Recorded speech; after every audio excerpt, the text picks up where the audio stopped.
धर्म के ठेकेदार, धर्म के ठेकेदार, अब करते नहीं हो काम पूरा। सुप्रीम कोर्ट किसी का गुलाम नहीं है, ठीक है, जो आज किसी के उसमें कहने में आके वो फैसला करेगी। जब कागज घर में रखे थे उन्होंने, कह रहे कागज घर में रखा मैंने, और कागज खा गई बकरी, कागज खा गई बकरी, अब बकरी को खा गए अब्बा। अब्बा से बोलो पेट फाड़ो, निकालो अपने बकरी। मुस्लिम भाई भाई बोल रहा हूं मैं, उनको पता ही नहीं है कि मैं कहां इस्तेमाल हो रहा हूं। बस उनको ये पता है कि कहां पत्थर मारना है और कहां मेरे आका बैठे हैं, कहां क्या बोले हैं, उनके साथ क्या करना है। इतने मुसलमान भाइयों को पढ़ा दिया, किसी को नहीं, सिर्फ इस्तेमाल करना जानते हैं। इस्तेमाल करो, फिर विश्वास करो, उसके बाद फेंक दो। मैं उन मुसलमानों को कहता हूं भाइयों को कि नहीं, अपने बच्चे पालो, अपने परिवार को पालो, ना कि आका के कहने में आके पत्थर उठा लो। नमस्कार, मैं शुभम चौबे और आप देख रहे हैं सौगंध टीवी।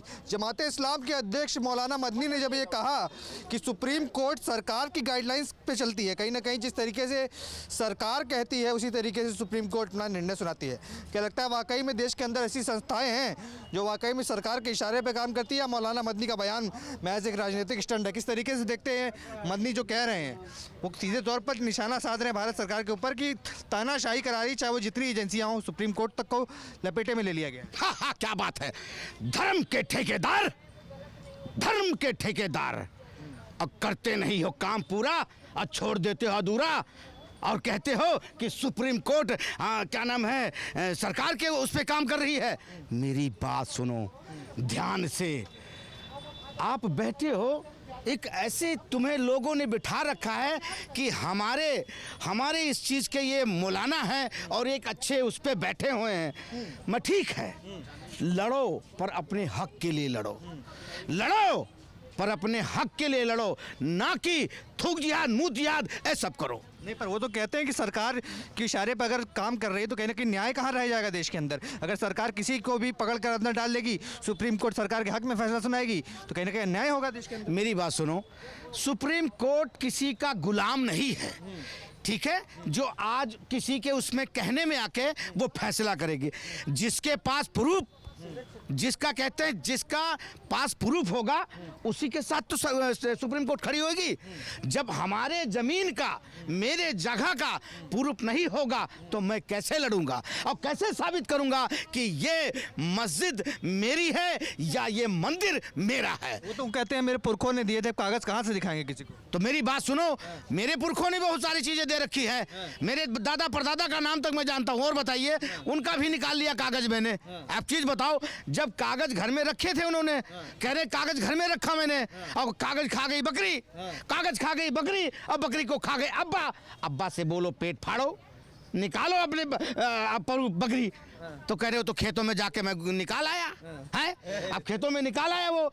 तो ये चीज बताओ, अब मेरी बात सुनो ध्यान से, जिसके पास प्रूफ होगा वही का तक मजबूत होगा। अब तुम्हारे पास हमारा राम मंदिर का प्रूफ मांगा गया, तुम्हारे पास तुम्हारे प्रूफ नहीं थे, तो जिसका प्रूफ था उसके हक में फैसला आया, ठीक है, आना चाहिए था।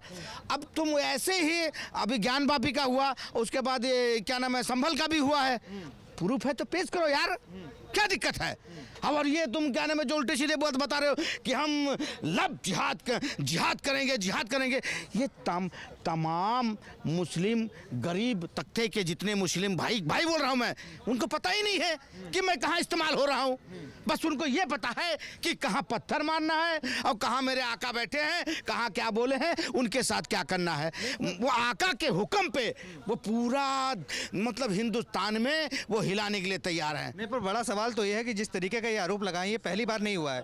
तमाम जांच एजेंसियों के ऊपर, तमाम कानूनी संस्थाओं के ऊपर विपक्ष भी सवाल खड़े करता हो, चाहे वो इलेक्शन कमीशन हो, चाहे वो सीबीआई हो, चाहे वो ईडी हो। अब मदनी साहब ने अगर सुप्रीम कोर्ट को भी कटघरे में ला दिया तो फिर देश के अंदर ऐसी कौन सी संस्था बची जो निष्पक्ष मानी जाएगी? मेरी बात सुनो, इसे भी इन्हीं की संस्था बची, इन्हीं की संस्था बची है, इन्हीं की जमाते इस्लाम अब न्याय करेगा, यही इन्हीं की संस्था बस। अरे तो शुक्र करो, ये तो कुछ ही लोग हैं, नहीं तो हमारे हिंदुस्तान को गजवाए हिंद बनाने में टाइम नहीं लगवाते गजवाए हिंद बनाने में।